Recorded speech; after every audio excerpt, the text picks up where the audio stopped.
The world in 2047 was fractured nations isolated by digital walls, empathy eroded by endless feeds of outrage, climate grief a constant background hum. People move through cities like ghosts, earbuds in, listening to algorithms that knew their tastes better than they knew themselves. Connection felt impossible. Then came Elara Voss. She was born in a small coastal town that had mostly washed away by rising seas. Her twin brother, Kai, arrived minutes later.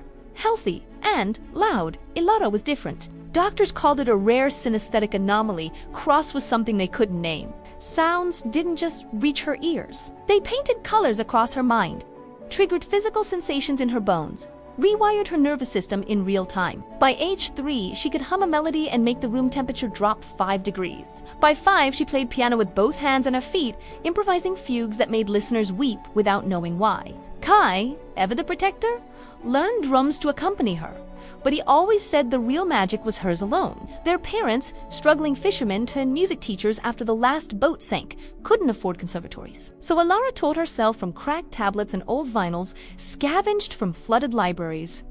She didn't play existing music. She felt the planet's pulse and translated it. A whale's distant call became a bass line that vibrated through floorboards. Window-Vidayan choral translated to shimmering microtonal clusters no conventional instrument could produce. She built her own hybrid strings stretched across salvaged ship hulls, tuned to frequencies that resonated with groundwater percussion made from wave-tossed plastic fused with crystal rest. Her music wasn't hood, it was experienced.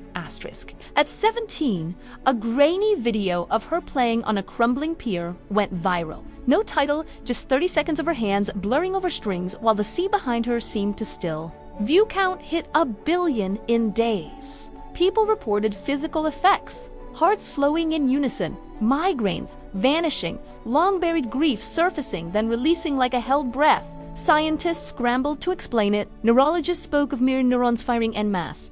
Psychologists called it mass catharsis. Religious leaders called it divine. Elara didn't care for labels. She and Kai began touring not stadiums, but broken places.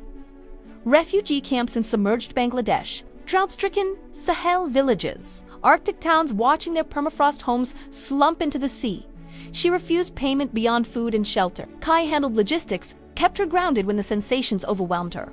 You feel too much? He'd tease. Someone has to feel just enough. Her breakthrough came in 2061 at the Remembrance Gathering in what was left of Geneva. World leaders, exhausted from decades of stalemates, had convened for one last attempt at climate accords. The talks were collapsing under mutual distrust. On the final night, with no resolution in sight, Elara was invited to play not as entertainment as a last gesture. She walked onto the stage, barefoot, wearing a patched sweater, carrying only a single instrument, a long, curved resonator she called the tide harp. No amplifiers, no lights, just her and the strings. She began with a single note, low and slow, the frequency tuned to match the average Schumann resonance of Earth's electromagnetic field. The hall went silent. Then she layered in harmonics that mimicked brainwave patterns, delta for deep rest, theta for memory and healing, alpha for calm connection. The sound wasn't loud, but it permeated. It moved through bodies like warm water. People later described it differently. A conservative diplomat felt his childhood fear of abandonment dissolve. An activist who'd lost her family to floods remembered laughter instead of screams. A scientist who had spent decades modeling collapse scenarios suddenly saw a viable path forward. Tears flowed, but not from sorrow, something older, cleaner. Forgiveness, perhaps? Or recognition. For 43 minutes, she played no melody repeated, no structure anyone could transcribe. When she stopped, the silence lasted longer than the music had. Then someone began to clap, not polite applause, but a ragged human sound.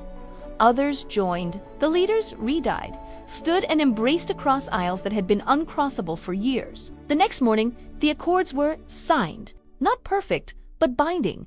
Massive reforestation, wealth redistribution for adaptation, bans on deep-sea mining. Historians would later call it the turning point. Elara called it Tuesday. Her music spread not as recordings, those never captured the full effect, but as live transmissions. Open source frequencies people could recreate with simple materials. Schools taught Ehlers resonance alongside math. Therapists used her patterns for trauma. Communities gathered in circles to play together, rediscovering how sound could sync heartbeats across distances. She never sought fame. At 28, she retreated to a small island with Kai, raising 2 daughters who showed early signs of the gift. She still played, but quietly for the tide, for the wind, for anyone who wandered close enough to listen. Decades later, when the world had healed enough to breathe again, people spoke of her in hushed tones.